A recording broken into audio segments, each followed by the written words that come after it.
Día de Reyes, 6 de enero.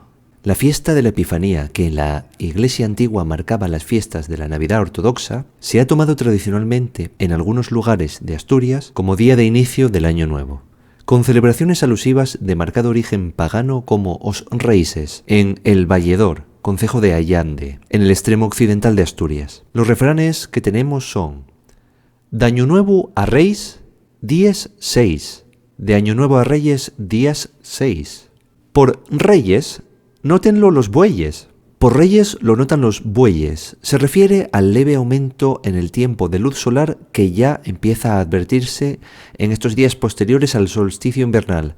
La referencia a los bueyes sugiere precisamente la lentitud con la que aún van creciendo los días.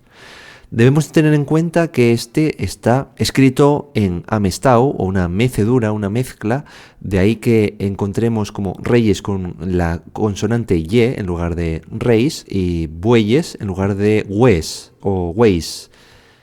En cualquier caso, fae esa rima con los reyes, el castellano que se emplea en Asturias con los modismos, entonces vemos como nótenlo con el artículo pospuesto. ¿Qué te parecen los refranes de Güey?